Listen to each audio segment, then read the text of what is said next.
بسم الله الرحمن الرحيم وأفوض أمري إلى الله إن الله بصير بالعباد ولا حول ولا قوة إلا بالله العلي العظيم أعوذ بالله من الشيطان اللعين الرجيم بسم الله الرحمن الرحيم الحمد لله الذي لا يبلغ مدحته القائلون ولا يحصي نعماءه العادون ولا يعدي حقه المجتهدون الذي لا يدركه بعد الهمم ولا يناله غوص الفتن الذي ليس لصفته حد محدود ولا نعت موجود ولا عجل ممدود فطر الخلائق وبقدرته ونشر الرياح برحمته ووطد بالصخور ميدان أرضه صلوات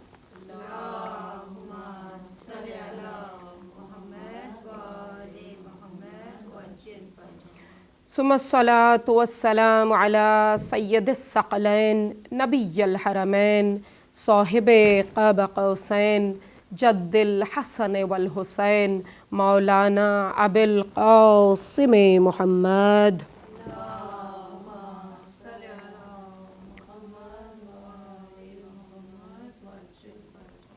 ثم الصلاة والسلام على آله الطيبين الطاهرين المعصومين ولعنة الله على أعدائهم أجمعين من يومنا هذا إلى قيام يوم الدين آمین یا رب العالمین صلوات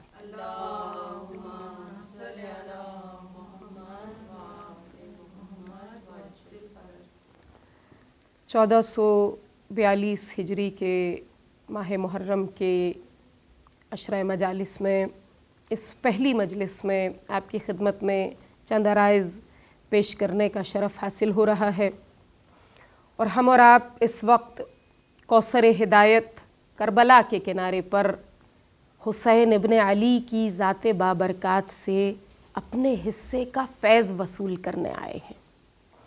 اس سال جیسا کہ آپ کے علم میں ہے، پوری دنیا کو اپنی لپیٹ میں لینے والی وبا کی وجہ سے عزاداری کچھ مختلف انداز میں ہو رہی ہے، لیکن خواہران عزیز یاد رکھنے کی بات یہ ہے کہ ہم اور آپ عزاداران سید الشہداء ہیں، چاہے خلوت میں ہوں یا جلوت میں، چاہے تنہا ہوں یا اجتماع میں، ہم جہاں جہاں ہیں عزاداران امام عالی مقام ہیں، اور یہ عزاداری ہماری عبادت ہے، اور عبادت قربتاً الی اللہ کی جاتی ہے، قرب الہی کے حصول کے لیے کی جاتی ہے، رضائے الہی کے حصول کے لیے کی جاتی ہے، اور مومن ہر حال میں راضی برضائے الہی رہتا ہے۔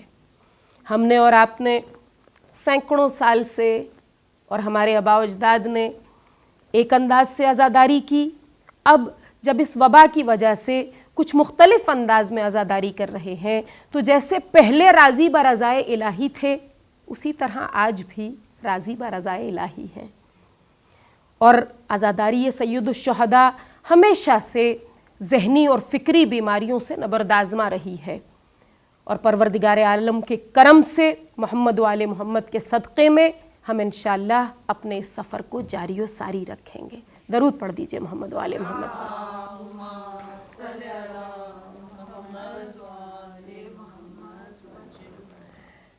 اس عشرہ مجالس میں ہمارا موضوع سال گزشتہ سے پیوستہ رہے گا۔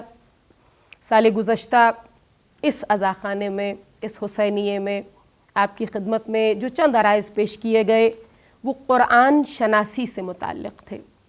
موضوع چونکہ اتنا اہم اور وسیع ہے، لہٰذا چاہتی یہ ہوں کہ اس سال پھر ایک مرتبہ ہم اس موضوع کے حوالے سے کچھ سیکھنے کی کوشش کریں، اور محمد و آل محمد کے صدقے میں قرآن کو سمجھ کر پڑھنے کی اپنے اندر لگن پیدا کریں، اور سیکھ سکیں کہ کس طرح ہم اس کتاب مقدس سے استفادہ کر سکتے ہیں۔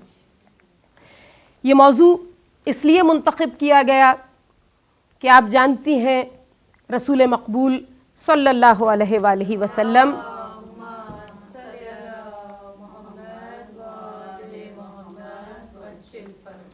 میرے اور آپ کے آقا کے فرمان عظیم کے مطابق آقا ہمارے لیے دو چیزیں چھوڑ کر گئے، ایک اللہ کی کتاب اور دوسرے ان کی اطرت اہل بیت۔ اور ہمارے آقا نے فرمایا کہ اگر تم ان دونوں سے تمسک کرو گے تو کبھی گمراہ نہ ہوگے۔ تو ہم اور آپ جب نام نامی حسین ابن علی پر جمع ہو کر ان مجالس میں ذکر خدا کرتے ہیں، ذکر محمد و آل محمد کرتے ہیں، وہیں ہماری کوشش ہے کہ ہم قرآن مجید کو بھی سمجھنے کی کوشش کریں۔ اس لیے کہ آیت اللہ تقی بہجت علی اللہ مقامہ نے فرمایا کہ جن کے پاس قرآن نہیں ان کے پاس اطرت بھی نہیں، اور جن کے پاس اطرت نہیں ان کے پاس قرآن بھی نہیں۔ تو ہم اور آپ انشاءاللہ اس عشرہ مجالس میں قرآن شناسی کے حوالے سے مزید سیکھنے کی کوشش کریں گے، اور اس سال چونکہ وہ مسائل جن کا ہمیں ہمیشہ سے سامنا رہتا تھا، لیکن اس عالمی وبا کی وجہ سے کچھ مسائل ایسے ہیں جو مزید ابھر کر سامنے آئے ہیں۔ ہماری کوشش ہوگی کہ ہم ان کو بھی اپنی گفتگو میں شامل کریں اور ان مسائل کے حوالے سے بھی گفتگو کریں۔ تو ہمارا مکمل موضوع اس عشرہ مجالس میں رہے گا قرآن شناسی اور دور حاضر کے مسائل۔ ہم اس سلسلے میں اپنی گزارشات کو چند نکات کی صورت میں آپ کی خدمت میں پیش کرنا چاہیں گے۔ ہمارے چند سوالات جو یقیناً آپ سب کے ذہنوں میں بھی اٹھتے ہیں، ہم چاہیں گے کہ ان کے جوابات تلاش کریں۔ سب سے پہلا سوال یہ کہ قرآن کریم ہے کیا؟ یہ کتاب مقدس جسے پروردگار عالم نے میرے اور آپ کے آقا کے قلب اطہر پر نازل فرمایا، یہ کتاب مقدس ہے کیا؟ پھر ایک سوال یہ کہ قرآن کی تنزیل کا مقصد کیا ہے؟ پروردگار عالم نے اس کتاب مقدس کو کیوں نازل فرمایا؟ پھر یہ کہ قرآن کو کیسے پڑھا جائے؟ کیا کوئی ایسا طریقہ ہے جو ارشاد خدا کی روشنی میں، ارشادات محمد و آل محمد کی روشنی میں پسندیدہ ہے، اور کیا کوئی ایسا طریقہ ہے جو ناپسندیدہ ہے؟ پھر ہمارا ایک سوال یہ رہے گا کہ میرا اور آپ کا اس کتاب سے تعلق کیسا ہونا چاہیے؟ اور پھر آخری مرحلے میں میں اور آپ کوشش کریں گے کہ یہ سیکھیں کہ وہ کون سے عملی اقدامات ہیں جنہیں اٹھانے کی ضرورت ہے تاکہ میں اور آپ اس کتاب مقدس سے صحیح معنوں میں فائدہ اٹھا سکیں۔ پروردگار عالم کی تائید اور محمد و آل محمد کے صدقے میں ہم انشاءاللہ اپنے اس سفر کا آغاز کرتے ہیں۔ دعا ہے کہ پروردگار عالم ہماری مدد کرے اور ہم مل کر سیکھ سکیں کہ کتاب مقدس سے فائدہ کیسے اٹھایا جا سکتا ہے۔ درود پڑھ دیجئے محمد و آل محمد پر۔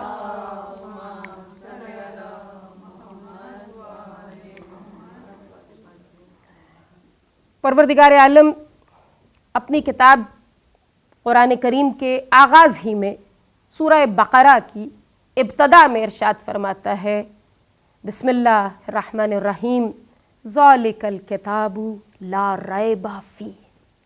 یہ وہ کتاب ہے جس میں کوئی ریب نہیں۔ ہم اور آپ جاننے کی کوشش کر رہے ہیں کہ قرآن ہے کیا، قرآن کریم کیا ہے، اور یہ پہلا سوال خصوصاً اپنی بچیوں کے لیے ہمیشہ عرض کر دیتی ہوں کہ اس لیے ضروری ہے کہ جب تک ہمیں کسی چیز کی قدر و قیمت کا اندازہ نہ ہو ہم اسے وہ اہمیت نہیں دیتے جو ہمیں اسے دینی چاہیے۔ تو پہلے مرحلے پر جاننے کی ضرورت ہے کہ قرآن کریم ہے کیا۔ تو محبان اہل بیت، یہ وہ کتاب عظیم ہے کہ جس کے لیے علامہ اقبال نے فرمایا کہ گر تو می خواہی مسلمان زیستن، نیست ممکن جز بے قرآن زیستن۔ اگر تم چاہتے ہو کہ مسلمان بن کے زندگی گزارو تو ممکن ہی نہیں کہ قرآن کے بغیر گزار دو۔ یہ وہ کتاب ہے کہ کتابیں اور بھی ہیں، لیکن یہ وہ کتاب ہے جسے سید الکتب کہا گیا۔ تمام کتابوں کی سردار کتاب ہے یہ۔ انبیاء اور بھی ہیں، یہ کتاب جس نبی پر نازل ہوتی ہے وہ نبی سید الملائکہ ہے۔ فرشتے اور بھی ہیں، لیکن وہ فرشتہ وحی جو اس کتاب مقدس کو لے کر نازل ہوتا ہے وہ سید الملائکہ ہے۔ اور پھر یہ کتاب جس رات میں نازل ہوتی ہے وہ کوئی عام رات نہیں، وہ رات لیلۃ القدر ہے۔ غور کیجئے، ایک رات جو 1000 مہینوں سے افضل ہے۔ پھر یہ کتاب مقدس جس مہینے میں نازل ہوتی ہے وہ کوئی عام مہینہ نہیں، اس مہینے کو سید الشہور کہا گیا ہے۔ قرآن وہ کتاب عظیم ہے کہ انسان کے لیے مشکل ہے کہ انسان اس کی بلندی کو درک کر سکے، اس کی بلندی کو سمجھنا، اس کی بلندی کے فلک کو چھونا کسی کے عقل کے بس میں نہیں ہے۔ یہ کتاب وہ ہے کہ اس کا ظاہر بھی ہے، اس کا باطن بھی ہے، اور کہا گیا کہ ظاہرہ الحکم و باطنہ علم، اس کا ظاہر حکم ہے اور اس کا باطن علم ہے۔ قرآن کا ظاہر کیسا ہے؟ قرآن کا ظاہر دلکش ہے، زیبا ہے، خوبصورت ہے، دلاویز ہے، دیدہ زیب ہے، اور قرآن کا باطن ایسا ہے کہ اس کے باطن کے سامنے اہل فکر و نظر کی عقلیں سجدہ ریز نظر آتی ہیں۔ یہ ایسی کتاب ہے کہ خود کہتی ہے کہ لا ریب کتاب ہے، اس میں کوئی شک نہیں ہے۔ خود خداوند عالم اس کتاب کے تعارف میں فرما رہا ہے کہ یہ لا ریب کتاب ہے۔ ہم آتے ہیں اپنے دوسرے سوال کی طرف کہ اس کتاب مقدس کو پروردگار عالم نے کیوں نازل فرمایا تھا؟ تنزیل قرآن کا مقصد کیا تھا؟ تو آئیے قرآن ہی سے پوچھتے ہیں۔ سورہ نساء کی آیت نمبر 174 پکار کر کہتی ہے، یا ایھا الناس قد جاءکم برہان من ربکم وانزلنا الیکم نورا مبینا۔ اے لوگو، تمہاری طرف تمہارے پروردگار کی طرف سے روشن دلیل آ چکی ہے، اور تمہاری ظلمتوں کو منور کرنے کے لیے تمہاری طرف ایک نور کو بھیجا گیا ہے۔ قرآن وہ نور ہے جو میری اور آپ کی زندگی کی ظلمتوں کو منور کرنے کے لیے آیا ہے۔ پھر ہم مزید غور کرتے ہیں تو ہمیں معلوم ہوتا ہے کہ اس کتاب مقدس کے نزول کی وجہ وہی ہے جو محمد عربی صلی اللہ علیہ وآلہ وسلم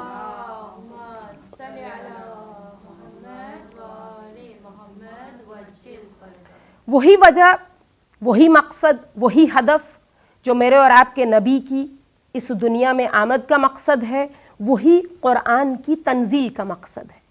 وہ مقصد کیا ہے؟ اصلاح معاشرہ اور تزکیہ نفس۔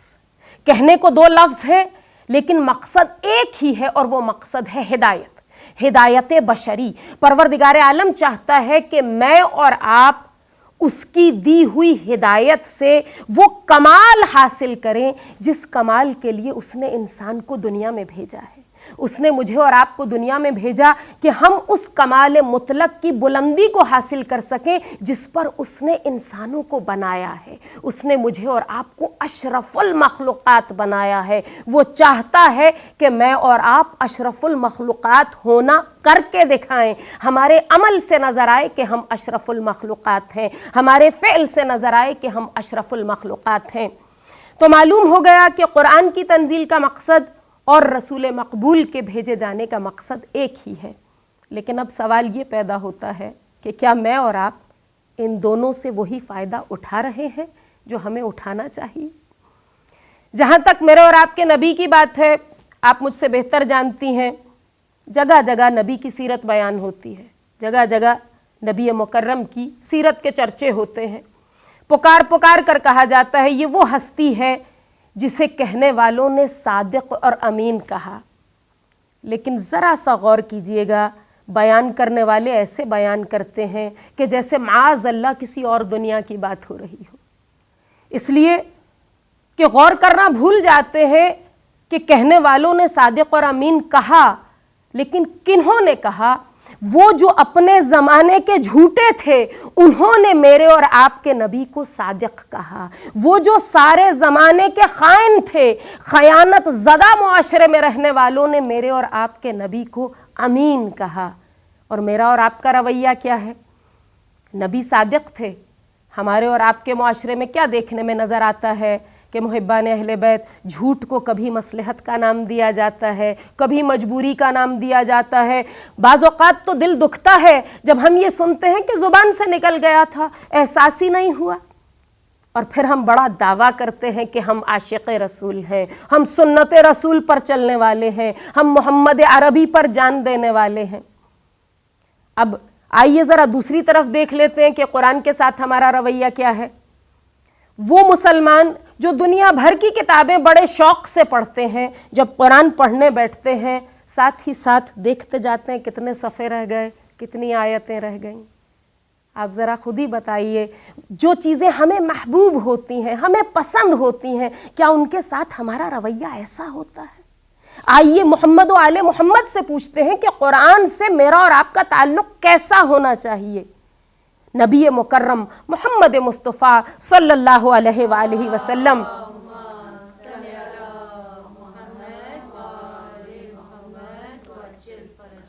میرے اور آپ کے آقا فرماتے ہیں کہ قرآن دعوت الہی کا دسترخوان ہے، جتنا ہو سکے اس سے ریزہ چینی کر لو۔ اور پھر مولائے کائنات غالب علی کل غالب علی ابن ابی طالب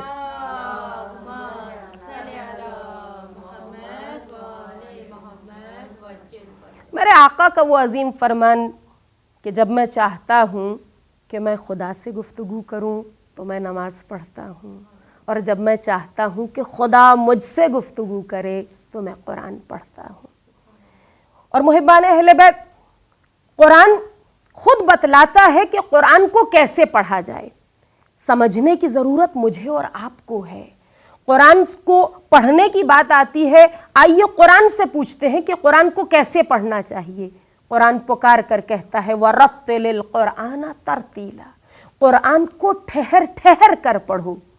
لیکن یہاں غور کرنے کی بات یہ ہے کہ یہ ٹھہر ٹھہر کے پڑھنے سے کیا مراد ہے؟ کیا پروردگار عالم چاہتا ہے کہ ہم ایک لفظ کہیں پھر رک جائیں، پھر کوئی لفظ کہیں پھر رک جائیں؟ کہیے تو یوں کہوں کہ ایسے کہیں الحمدللہ رب العالمین۔ ٹھہر ٹھہر کے پڑھنے سے کیا مراد ہے؟ تو پھر مشکل کشا کام آتے ہیں، مشکل کشا مشکل کشائی کرتے ہیں۔ علی ابن ابی طالب پکار کر فرماتے ہیں لا خیر فی عبادت لا فقہ فیہا، جس عبادت میں تفقہ نہ ہو، جس عبادت میں غور و فکر نہ ہو، جو عبادت تمہیں سوچ پر نہ ابھارے، اس عبادت کا کوئی فائدہ نہیں۔ ہمیں ایسی عبادت کرنی ہے جو ہمیں قرآن کے مفہوم سے آشنا کر دے، وہ عبادت جو ہمیں سمجھائے کہ قرآن ہم سے چاہتا کیا ہے۔ آئیے اب اگلے مرحلے میں دیکھ لیتے ہیں کہ میرا اور آپ کا تعلق قرآن سے کیسا ہونا چاہیے۔ اس کے لیے بھی کہیں دور جانے کی ضرورت نہیں، وہی حدیث رسول مقبول محمد مصطفیٰ صلی اللہ علیہ وآلہ وسلم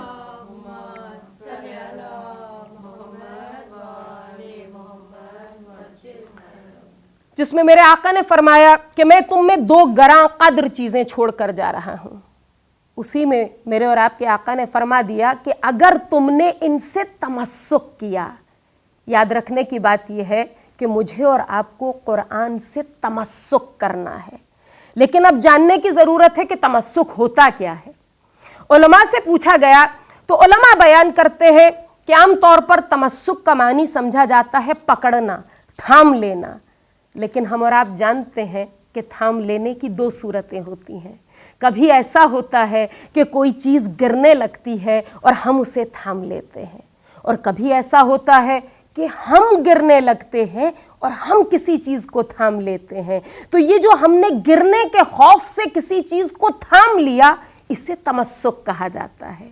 میرے اور آپ کے آقا چاہتے ہیں کہ ہم قرآن اور اہل بیت کا دامن ایسے تھام لیں کہ کبھی زندگی میں گرنے نہ پائیں، کبھی ٹھوکر نہ لگنے پائے ہمیں، اس لیے کہ اگر دامن قرآن ہاتھ میں ہوگا، اگر دامان محمد و آل محمد ہاتھ میں ہوگا تو نہ کبھی ٹھوکر کھائیں گے، نہ کبھی در در پہ جانے کی ضرورت پڑے گی۔ لیکن اب یہیں افسوس اس بات پر ہوتا ہے کہ ہم سے مطلوب ہے کہ ہم تمسک کریں، ہم اس طرح سے قرآن اور اطرت کو تھام لیں، لیکن جب قرآن کی باری آتی ہے ہمارا رویہ کیا ہے؟ کہ خود قرآن کی فریاد بیان کی ہے ایک بیان کرنے والے نے کہ اگر قرآن کہہ سکے تو کیا کہے گا۔ قرآن بیان کرتا ہے، یہ کہنے والے کے الفاظ ہیں کہ طاقوں میں سجایا جاتا ہوں، آنکھوں سے لگایا جاتا ہوں، طاقوں میں سجایا جاتا ہوں، آنکھوں سے لگایا جاتا ہوں، تعویذ بنایا جاتا ہوں، دھو دھو کے پلایا جاتا ہوں، جزدان حریر و ریشم کے اور پھول ستارے چاندی کے، پھر عطر کی بارش ہوتی ہے، خوشبو میں بس آیا جاتا ہوں۔ افسوس اس بات کا ہے کہ ہمارے ہاں احترام کے نام پر کچھ ایسا اہتمام کیا جاتا ہے کہ رنگین جزدانوں میں لپیٹ کر اس کتاب مقدس کو اونچی جگہ رکھ دیا جاتا ہے اور سمجھا جاتا ہے کہ ہم نے اس کے احترام کا حق ادا کر دیا۔ محبان اہل بیت، وہ کتاب جو ساتھ ساتھ لے کر چلنے کے لیے نازل ہوئی تھی، اسے اوپر رکھ دینے سے میں اور آپ کیا سیکھیں گے؟ وہ کتاب جو میرے اور آپ کے لیے ضابطۂ حیات ہے، وہ کتاب جو ہمارے لیے کوڈ آف کنڈکٹ ہے، اگر اسے پڑھیں گے ہی نہیں، اسے اونچا رکھے رہنے دیں گے تو زندگی گزارنے کا سلیقہ کیسے سیکھیں گے؟ اور یہ کتاب جسے میں نے اور آپ نے فقط پڑھنا نہیں ہے، سمجھ کر پڑھنا ہے، تو وہ کون سے عملی اقدامات ہیں جو کرنے کی ضرورت ہے؟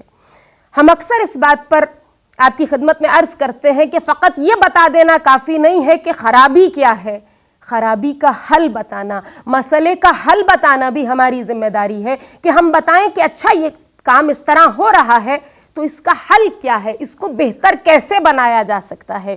تو اپنی بچیوں، اپنی بہنوں کی خدمت میں عرض کرنا چاہتی ہوں کہ سب سے پہلے تو یہ کہ مجھے اور آپ کو اپنی سوچ بدلنی ہوگی۔ قرآن کریم کو جب بھی اٹھائیں، فقط پڑھنے کے ارادے سے نہ اٹھائیں، سمجھنے اور سیکھنے کے ارادے سے اٹھائیں۔ اس کتاب مقدس کو جب بھی کھولنا ہے، اس کتاب مقدس سے کہنا ہے کہ میں تجھ سے کچھ سیکھنا چاہتی ہوں، پھر پروردگار عالم مدد فرمائے گا۔ اس کتاب کے صفحات خود مجھ سے اور آپ سے گفتگو فرمائیں گے، اس لیے کہ ہم اور آپ جانتے ہیں دنیا کی کوئی سی بھی کتاب ہو، فقط کھول کے بیٹھ جائیں اور کہیں کہ ہم پڑھ رہے ہیں، سرسری پڑھ بھی لیں تو کیا کبھی وہ علم حاصل ہوتا ہے؟ تو وہ کتاب عظیم جس میں پروردگار عالم کا فرمان عظیم موجود ہے، میں اور آپ کیسے سمجھتے ہیں کہ فقط پڑھ لینے سے، فقط زبان سے الفاظ کو گزار لینے سے مجھے اور آپ کو اس کا علم مل جائے گا؟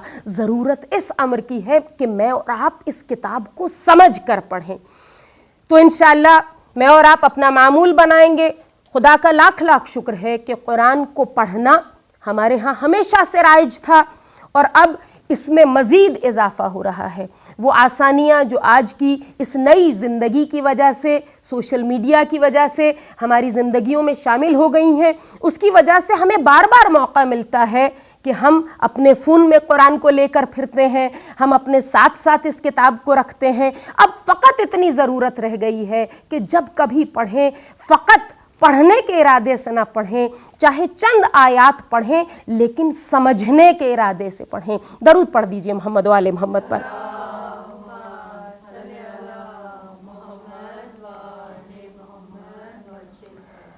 محبان اہل بیت، یہ اس لیے عرض کیا کیونکہ جب میں اور آپ فقط پڑھتے ہیں تو ثواب تو ملتا ہے، اور ہم انشاءاللہ اپنی آئندہ کی گفتگو میں اس پر مزید گفتگو کریں گے کہ ثواب بھی کیوں ملتا ہے۔ یہ جو پروردگار عالم نے اس دین مبین میں ہمیں اعمال کے کرنے پر ثواب کی نوید سنائی ہے، در حقیقت اس کے پیچھے کون سا مقصد الہی ہے؟ لیکن آج کی حد تک ہم فقط اپنی بہنوں، اپنی بیٹیوں کی خدمت میں عرض کرنا چاہتے ہیں کہ اگر قرآن کو سمجھ کر پڑھا جائے تو قرآن واقعی ظلمتوں میں نور کی طرح رہنمائی کرتا ہے۔ ہم اور آپ پڑھتے ہیں سورہ علم نشرہ قرآن میں موجود ہے، اس سورہ مبارکہ کی 6 آیہ مبارکہ پروردگار عالم فرماتا ہے ان مع العسر یسرا۔ ہم اور آپ پڑھتے ہیں اس آیت کو، پروردگار فرماتا ہے یقیناً سختی کے ساتھ آسانی ہے۔ آج کی زندگی میں خصوصاً ان وبا کے ایام میں ضروری ہے کہ اس آیت کو بار بار سمجھ کے پڑھا جائے۔ جب میں اور آپ مایوس ہو جاتے ہیں، جب میں اور آپ پوری دنیا میں اس وبا کو پھیلتا ہوا دیکھ کر مایوسی کا شکار ہوتے ہیں، یاد رکھنے کی ضرورت ہے کہ اس نے پہلے بتا دیا تھا کہ سختی کے ساتھ آسانی ہے، اور پھر غور کرنے کی بات یہ ہے کہ اس نے یہ نہیں فرمایا سختی کے بعد آسانی ہے، وہ فرماتا ہے سختی کے ساتھ آسانی ہے۔ جہاں جہاں سختی ہے اس کی طرف سے، اس سختی میں بھی اس کی طرف سے خیر ہے۔ اور ہم اور آپ جانتے ہیں کہ اس وبا کی وجہ سے جہاں بہت سے نقصانات ہوئے وہاں بہت سی ایسی چیزیں ہیں جو ہم اور آپ کبھی سوچ بھی نہیں سکتے تھے۔ اس سوشل میڈیا کے ذریعے دنیا میں کہاں کہاں نام خدا پہنچ رہا ہے، کہاں کہاں نام حسین ابن علی پہنچ رہا ہے، کہاں کہاں نام محمد و آل محمد پہنچ رہا ہے۔ اس کی برکتیں آپ یقین کیجئے ہمیں ابھی اندازہ نہیں ہو رہا۔ ہمیں لگتا ہے کہ ہم بہت مشکل میں یہ عزاداری کر رہے ہیں، ہمیں لگتا ہے کہ یہ سال بڑی مشکلیں لے کر شروع ہو رہا ہے، لیکن اس کی برکتیں یقیناً ہماری نسلوں تک جائیں گی۔ آپ دیکھیے گا کہ پروردگار عالم نے ہمیں مشکل میں ڈالا ہے تو یقیناً اس کی ہر مشکل میں بھی اس کا فیض شامل ہوتا ہے، اس لیے کہ وہ غفور الرحیم ہے، وہ رب رحمان الرحیم ہے۔ اور پھر جب بھی ہم مشکل کی بات کرتے ہیں، پریشانی کی بات کرتے ہیں، ہم تو وہ لوگ ہیں جنہیں سکھایا گیا کہ جب دین کی بات ہو تو اپنے سے اوپر والوں کو دیکھو، جب دنیا کی بات ہو تو اپنے سے نیچے والوں کو دیکھو۔ دین کی بات ہو تو دیکھو کہ کرنے والے کس طرح دین کی راہ میں تگ و دو کر رہے ہیں۔ مجھے اور آپ کو سیکھنا ہے کہ اس وبا میں بھی کس کس طرح سے محمد و آل محمد کے چاہنے والوں نے پوری دنیا میں خدا کا پیغام پہنچایا ہے۔ تبلیغ رکی نہیں ہے، خدا کا پیغام رکا نہیں ہے۔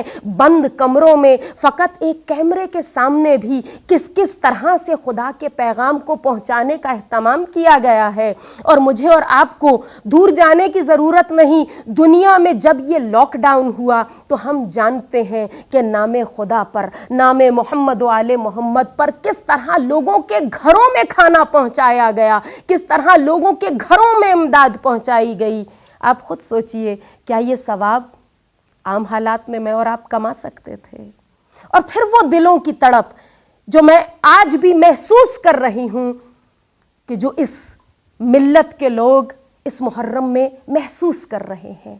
صف عزا پر آ کر بیٹھنے کی جو لذت ہے، صف عزا پر آ کر بیٹھنے سے جو سکون ملتا ہے، صف عزا پر آ کر بیٹھ کر محمد و آل محمد کے چاہنے والوں کے ساتھ بیٹھ کر یہ ذکر سننے میں جو سکون ملتا ہے، وہ آج اگر ہم میں سے زیادہ تر کو میسر نہیں تو یاد رکھنے کی بات یہ ہے کہ خدا میری اور آپ کی اس تڑپ سے آگاہ ہے۔ خدا جانتا ہے کہ میں اور آپ محمد و آل محمد کے نام پر تڑپ رہے ہیں، اور اس کی نگاہ میں ہماری یہی تڑپ مقصود ہے۔ وہ یہی دیکھنا چاہتا ہے کہ کیا ان مشکل ایام میں اس کے چاہنے والوں نے کہیں اس کو فراموش تو نہیں کر دیا۔ اور محبان اہل بیت، میں اور آپ کیسے فراموش کر دیں اس گھرانے کو؟ ہماری تو دنیا بھی انہی سے وابستہ ہے، ہماری آخرت بھی انہی سے وابستہ ہے۔ ہمیں دنیا میں کچھ ملتا ہے ان کے صدقے میں ملتا ہے، ہماری آخرت کی نجات انہی کے دامن سے وابستہ ہے۔ بس محبان محمد و آل محمد، آج کی حد تک اپنی بیان کو سمیٹتے ہوئے اب دل چاہتا ہے کہ ذکر کروں کہ ماہ محرم کا چاند نمودار ہوا، ماہ عزا کا آغاز ہو گیا۔ عزادارو، روایات میں ہے کہ مدینے کے رہنے والے محرم کا چاند آسمان پر نہیں دیکھتے تھے، بلکہ محلہ سعادات سے رونے کی اتنی آوازیں بلند ہوتی تھیں کہ مدینے کے رہنے والوں کو علم ہو جاتا تھا کہ محرم کا آغاز ہو گیا ہے۔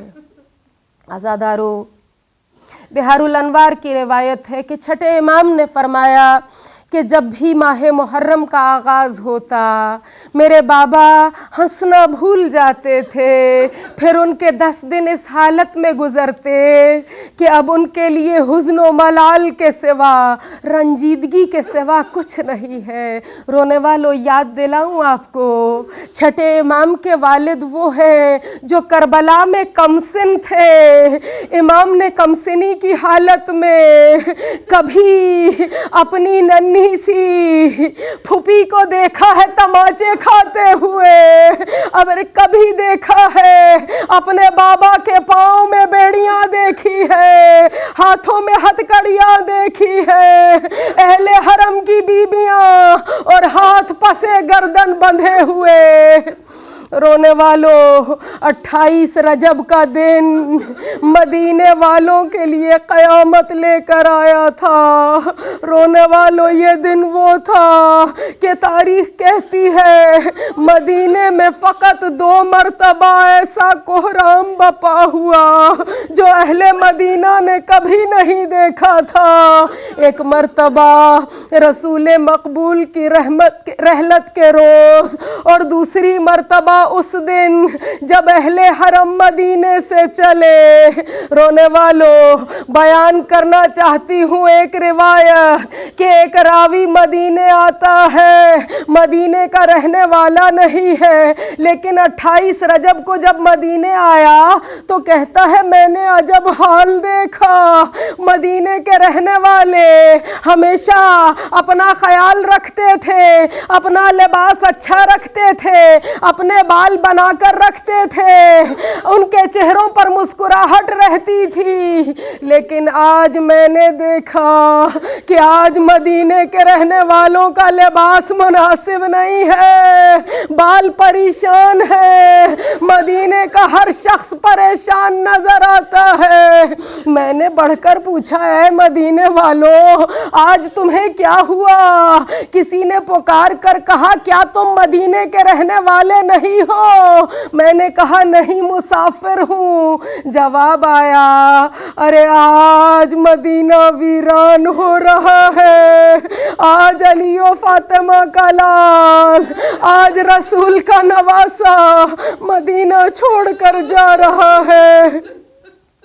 عزادارو، امام علی مقام آخری رخصت کے لیے نانا کے روضے پر آئے ہیں۔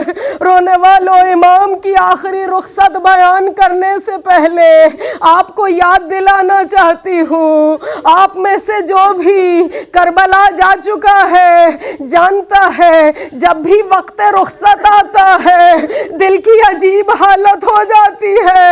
ارے جب کوئی زائر آخری رخصت کے لیے امام کے روضے پر جاتا ہے تڑپ کر کہتا ہے آقا الوداع، مولا الوداع۔ رونے والوں اب ذرا سوچئے گا، حسین نانا کے روضے پر آئے، آخری رخصت ہے، حسین کے دل پر کیا گزر رہی ہوگی؟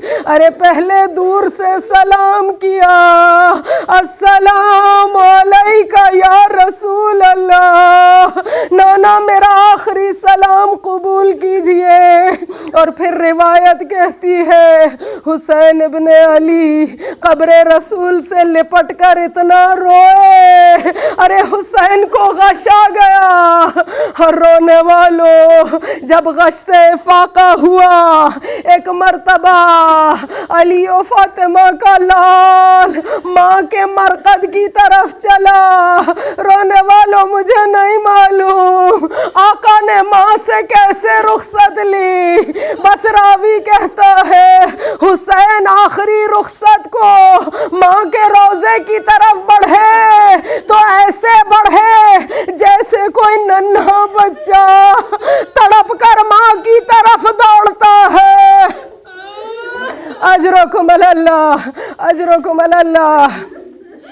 رونے والوں وقت رخصت آیا، امام نے عباس کو حکم دیا عباس سامان سفر تیار کیا جائے۔ رونے والوں سواریاں لائی گئیں، بیبیاں ایک ایک کر کے سوار ہوتی رہی، اور اب چشم فلک نے کیا دیکھا، ایک بی بی بیت الشرف سے نکلی، ارے ایک جوان آگے بڑھا، بڑھ کر اس نے اس بی بی کا شانہ تھاما۔ پوچھنے والے نے پوچھا یہ بی بی کون ہے؟